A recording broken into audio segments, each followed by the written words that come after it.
सिकंदर, जिसको कि हम कहते हैं एलेक्जेंडर, ठीक है, एलेक्जेंडर द ग्रेट, विश्व विजेता, ठीक है। इसको क्या कहा गया है? इसको पूरे विश्व का विजेता माना गया है। हालांकि पूरा विश्व तो नहीं जीता था इसने, परंतु माना गया इसको विश्व विजेता। तो यूनान में एक मैसिडोनिया, हिंदी में कहते हैं मकदूनिया नाम की एक जगह थी, जिसके शासक थे फिलिप, ठीक है। फिलिप सिकंदर के पिता थे। तो फिलिप की मृत्यु हो गई और फिलिप की मृत्यु के बाद आगे जो गद्दी मिली वो सिकंदर को मिली। तो 336 बीसी में सिकंदर को मकदूनिया की गद्दी मिल गई। उस समय वो 20 वर्ष का था, ठीक है। तो 356 बीसी में क्या हुआ था? सिकंदर का जन्म हुआ था, ठीक है, मकदूनिया में फिलिप के घर। इसके जो गुरु थे, गुरु का नाम था अरस्तु, जो कि दुनिया के एक महान दार्शनिक हुए हैं, ठीक है। सुकरात, अरस्तु, प्लेटो, ये 3 महान जो दार्शनिक है यूनान के। तो अरस्तु जो थे वो सिकंदर के गुरु थे। अब वो बचपन से ही ये ख्वाब देखा करता था कि उसको पूरी दुनिया जीतना है, उसको विश्व विजेता बनना है, ठीक है, सिकंदर को। उसने यूनान के आसपास के इलाके जीते, इजिप्ट जीता, और उस समय में ईरान जो था वो एक बड़ी पावर होती थी, और अरेबियन इलाकों में और ये ईरानियन एरिया ये सारा ईरान के कब्जे में होता था, ठीक है। तो ईरान और यूनान के बीच में सुपरमेसी की लड़ाई थी, जिसमें कि यूनान जीत गया। अब यूनान को जीतने के बाद, अब जैसे अगर मैं आपको मैप वाइज बताऊं, ये हमारा इंडिया का अपर पार्ट है, ठीक है। यहाँ पर ये पाकिस्तान के इलाके हैं, ठीक है। तो क्या हुआ, यहाँ से खैबर दर्रे को पार करता हुआ सिकंदर भारत में एंटर हुआ, ठीक है। तो यहाँ पर उस समय में एक जगह होती थी तक्षशिला, ठीक है। सिकंदर ने 326 बीसी में इंडिया में एंट्री किया, और वो अटक नाम की एक जगह है पाकिस्तान में, अटक के पास पहुँच गया, ठीक है।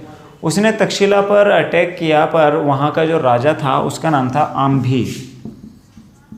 आम्भी ने बिना लड़े ही समर्पण कर दिया, उसने अपना सरेंडर कर दिया एलेक्जेंडर के सामने, ठीक है। वो लड़ ही नहीं पाया। इसके अलावा एक और वहाँ पे छोटी सी किंगडम थी अभिसार, उसने भी क्या कर दिया? सरेंडर कर दिया।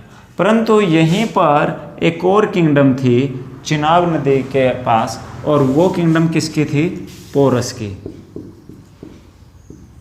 ठीक है, जिसको पुरु भी कहा जाता है। तो आम्भी ने और अभिसार के राजा ने तो सरेंडर कर दिया, बट पोरस ने सरेंडर करने से मना कर दिया, ठीक है। तो इसीलिए झेलम नदी के तट पर वो लड़ाई हुई, जिसको कि झेलम का युद्ध भी कहते हैं। उस समय पुराना नाम झेलम का है वो है वितस्ता, ठीक है, वितस्ता पुराना नाम है। आज उसको क्या बोलते हैं? आज उसको बोलते हैं झेलम, और ग्रीक में उसको बोलते हैं हाइडेस्पीज, ठीक है। ग्रीक में झेलम को क्या बोलते हैं? हाइडेस्पीज। तो ये तीनों एक ही लड़ाई के नाम है, जो कि पोरस और सिकंदर के बीच में हुई। तो इस लड़ाई में फाइनली सिकंदर जीत गया था, ठीक है। बट उसने पोरस की वीरता को देख के उसके साथ बड़ा जेनरस बिहेव किया, बड़ा ही अच्छा बिहेव किया, और उसको छोड़ दिया, मारा नहीं, ठीक है। पर आगे आगे जैसे जैसे वो आगे बढ़ रहे थे, तो उनको इंडिया की ताकत का अंदाज़ा भी हो रहा था, ठीक है। तो उसने चलो झेलम नदी तो किसी तरह पार कर ली, पर आगे ब्यास नदी को पार करने से उसके सैनिकों ने मना कर दिया। और वैसे भी आगे जो किंगडम थी वो मगध की थी, घनानंद की थी, और घनानंद के पास उस समय एक बहुत बड़ी सेना थी, जिससे पार पाना आसान नहीं था सिकंदर के लिए, ठीक है। तो 19 महीने इंडिया के इलाकों में रहने के बाद सिकंदर जो था वो वापस चल पड़ा, ठीक है, क्योंकि अब वो उसके सैनिक आगे जाना ही नहीं चाहते थे। तो लगभग 19 महीने का समय जो था वो सिकंदर ने भारतीय इलाकों में बिताया, ठीक है। तो उसके बाद वो क्या हुआ, यहाँ से वापस चल पड़ा, और यहाँ पर ऊपर अफ़गानिस्तान, ईरान, और यहाँ इराक जो है, इराक के इलाकों में पहले एक पुराना किंगडम होता था, उसको कहते थे बेबीलोन, ठीक है, बेबीलोनिया। तो बेबीलोनिया में उसकी मृत्यु हो गई, ठीक है। तो 323 BC में बेबीलोन में उसकी वापसी, भारत से वापसी जाते हुए उसकी मृत्यु हो गई थी, केवल 33 वर्ष की आयु में।